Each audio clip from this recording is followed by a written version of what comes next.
YouTube, how the duck you doing? Duck Films here, and what I got for you today is my meta prediction video for Season 4 of Marvel Rivals. Now, Season 4 of Marvel Rivals is quickly approaching, with it dropping on September 12th. And I was given early access to this Season 4 build, and I was able to test everything. So here is some of my predictions, or some of the characters you should definitely be watching out for in Season 4 of Marvel Rivals. Now, we're just going to go over about 2 to 3 heroes per section, so nothing crazy. While you're at it, don't forget to hit that like button, don't forget to subscribe, but without further ado, let's dive straight into the video. Now let's kick things straight off with our Vanguard section. Now the first Vanguard that comes to mind for Season 4 of Marvel Rivals has to be Magneto. Magneto has been dominant since this game's inception, and it seems like he has no way of stopping. He did not receive any changes come Season 4. He's going to be doing the same amount of damage, the same amount of shielding, and the same amount of ult usage. Especially with some minor nerfs to Loki, you're going to be seeing a lot more Cloak and Dagger players, and one of the best ways of dealing with Cloak and Dagger, or pretty much any strategist in the entire game, is Magneto and his Meteor M ultimate ability. So I think Magneto is going to be even more of a must pick than what he previously was. Maybe you're picking Magneto 95% of the time for Season 3.5,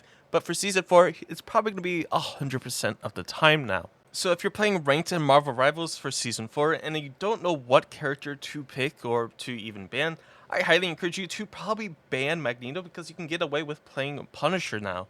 Now, our second Vanguard for Duck's meta prediction has to be Doctor Strange. Now, we all know how frustrating it can be when a Doctor Strange does a last-second portal onto the overtime point and completely wipes your team and you lose the game because of that portal. Especially with the changes coming to Season 4, we're definitely going to see this character picked a ton more now, besides just portaling for the last-second touch. So the changes that he's going to be receiving is that they're reducing his base health from 600 to 575.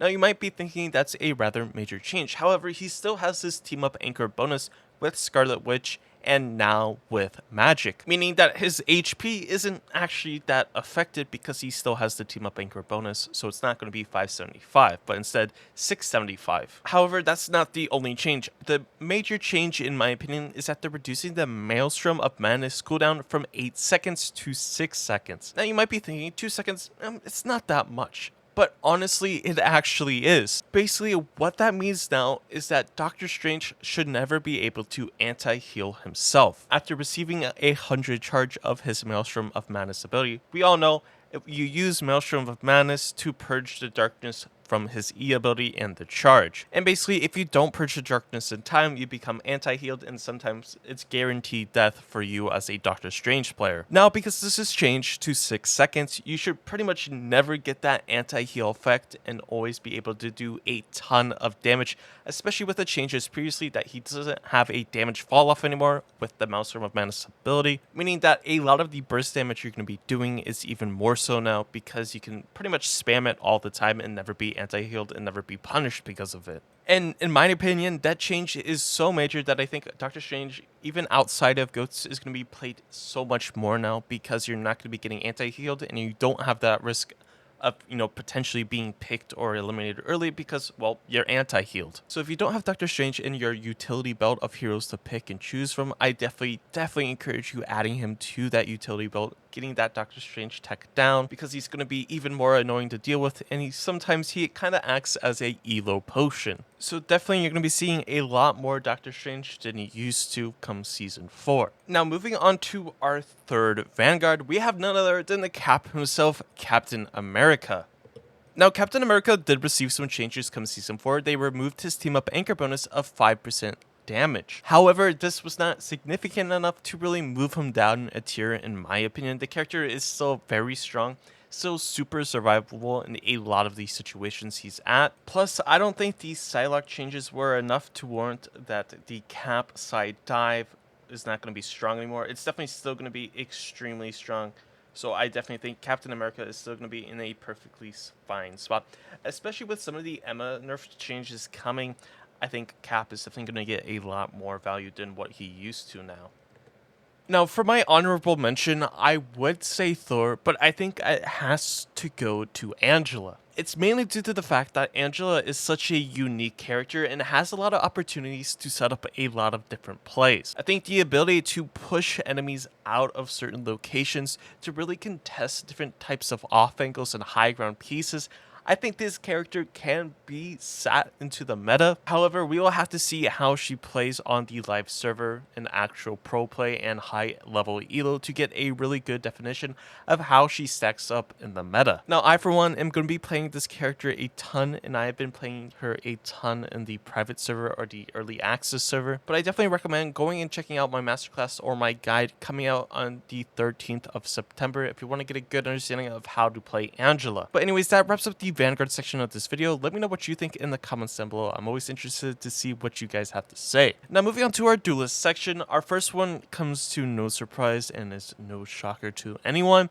It's Phoenix. Phoenix didn't receive any nerfs or changes come Season 4 for whatever reason. Now, the character has been extremely dominant since the release of her, and I don't think she's going to be going anywhere for anytime soon. Not even the melee tech with her is getting removed or anything, so the character, again, still going to be extremely dominant. Her ultimate can counter Angela's ultimate and pretty much any other deployable in the entire game, so I think playing Phoenix is probably going to be the same exact meta. Hopefully the devs at NetEase understand that this character is super inflated and relatively probably the best duelist in the current game right now, so it's kind of surprising that they didn't nerf this character, so she's definitely still going to be meta come Season 4, unfortunately. Now, our second meta duelist come Season 4 has to be the Human Torch.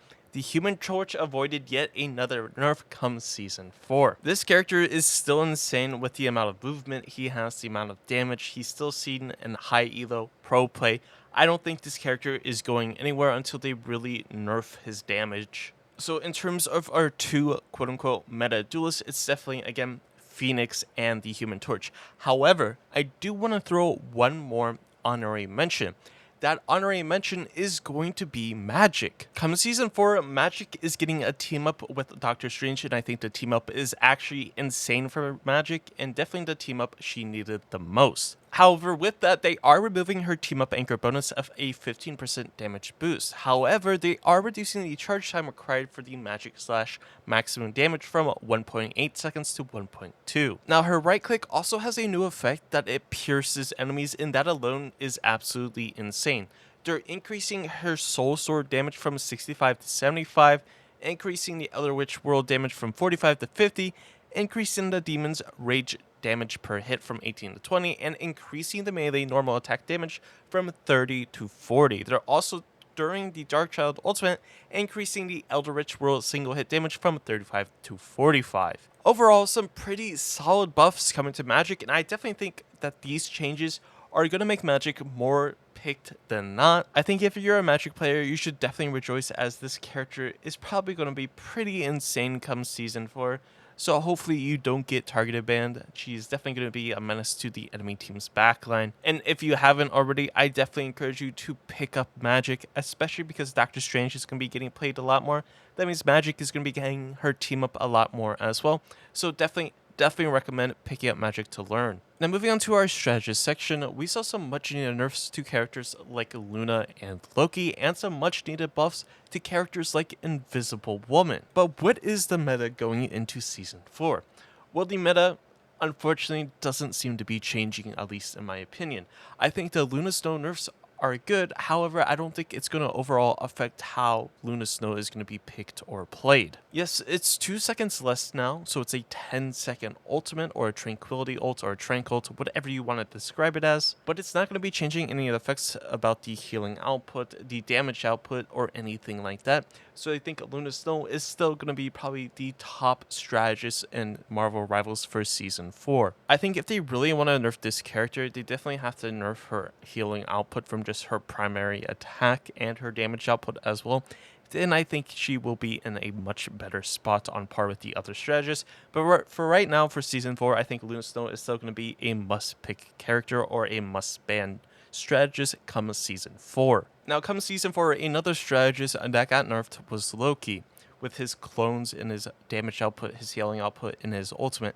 However, I don't think the changes were significant enough to really knock him down a peg or knock him down a tier. I think he is still a S tier candidate. I think the character is still insanely strong. It definitely needs to be nerfed a little bit more.